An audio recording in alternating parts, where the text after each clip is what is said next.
All right, we'll start in the back. Draymond, obviously the entirety of the fourth quarter didn't go the way you wanted it to, but can you take away some things that you did late in that game when you kind of got going and carried them into the next contest? Yeah, just make an impact on the game. That's what I do. I impact winning, and I did that down the stretch, and I need to carry that over into Game 5.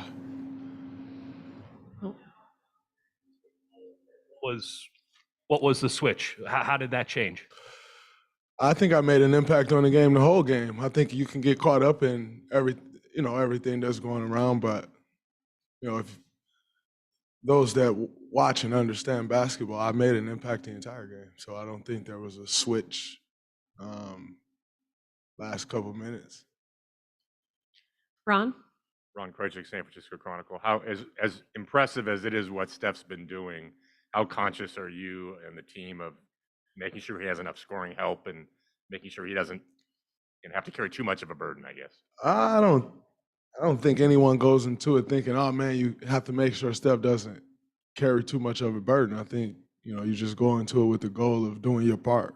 And, if everyone does their part, you give yourself a chance to win a game. So I don't think it's, you go in thinking that specific. But you just go in and make your impact however you may. Jay on the left.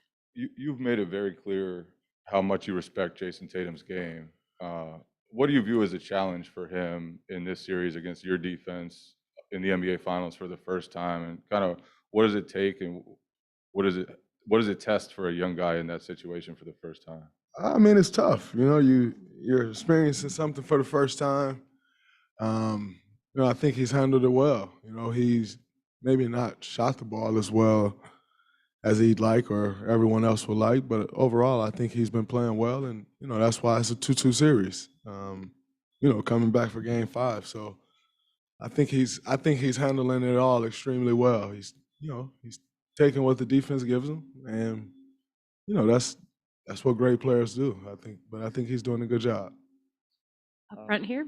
Draymond, what might be a bit of an oddly worded question, but when did you fully grasp your importance to this team? I know you guys had that 7-game series against the Clippers, and then you guys went on to win championships.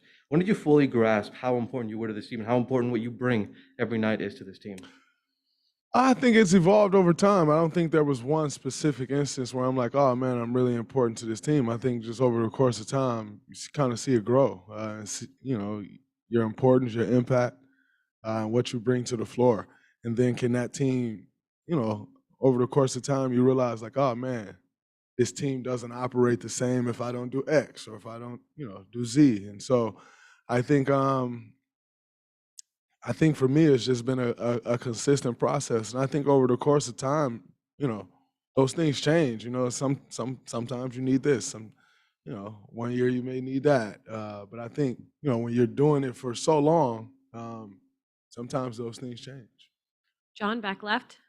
Draymond, John Corrales, Boston Sports Journal. 2 or 3 games left here.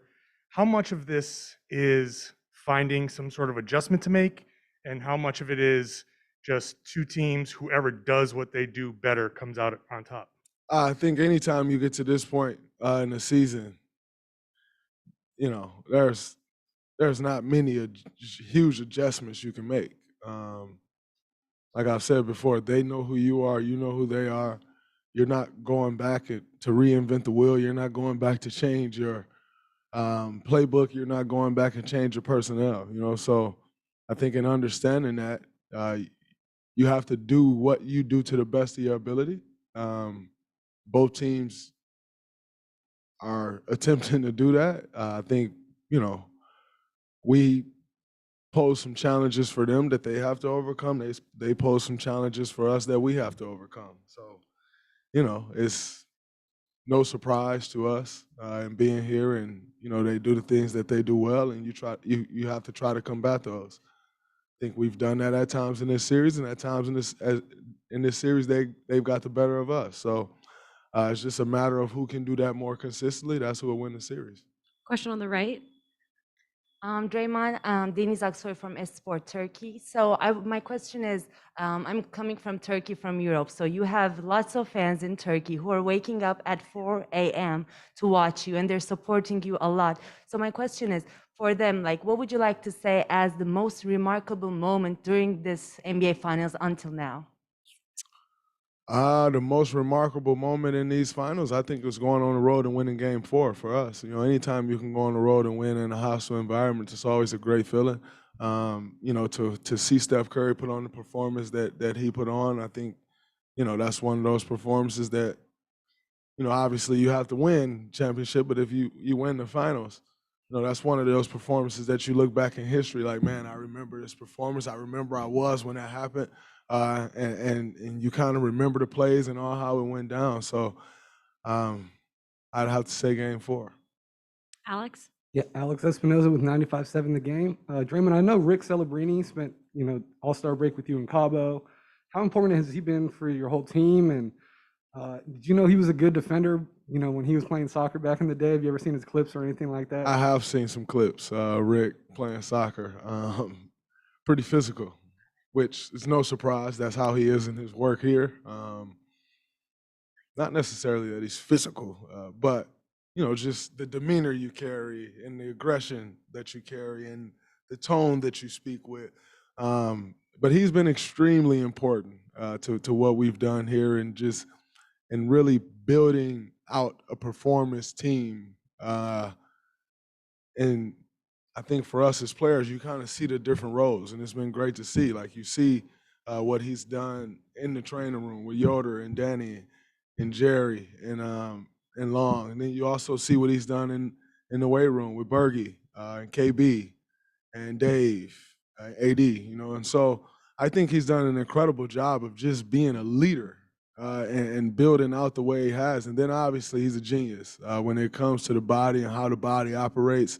I'm not sure I've ever been around someone that knows more about the body and what you need to get out of your body, but also what you need to do to put yourself in the best position to peak when it's time. I think that's one of the things I think has been great with Rick is he's taught myself, he's taught Steph, Clay, he's taught us as our career's going on how to get your body ready to go when it needs to be ready. And that's, that process is different for everyone. That process is different. If it's one day in between the game, that process is different. If it's a back-to-back, that process is different if you got 2 or 3 days in between the game. And I think they've done a great job of helping us understanding that. Last couple, Ron on the left here. I believe tomorrow is the 3-year anniversary of Clay's ACL injury, the game against Toronto. I'm just hoping you could reflect briefly on sort of the emotion of that night and how crazy. No, it's unnecessary. But just sort of how crazy it's been moment. what he's gone through to get here. Yeah, we're here in this moment. There's no need to talk about something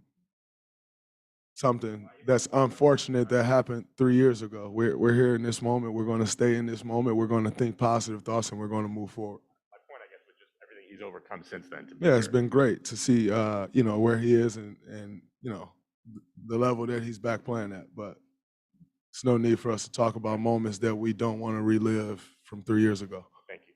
Last question, Melissa. Melissa Rowland, Fox Sports. Hey, Draymond. Hey, Melissa. You see Clay yesterday when he comes back from the game jump in the ocean, and he talks about how that refreshes him. What do you do when you get back from a 5.5-hour flight to just sort of reset yourself before such a big game? I try to get my body moving after the flight, get a sweat, get some work in, and spend time with my family. I think that's it for me. I think the ocean is very refreshing. I'm not a hop in the ocean in San Francisco or anywhere around San Francisco type of person, but I absolutely do love the ocean. It's definitely refreshing, and that's his safe haven, and he enjoys that. So it's absolutely great to see him indulging in what he enjoys and what helps him be him. Chris, what you got for me?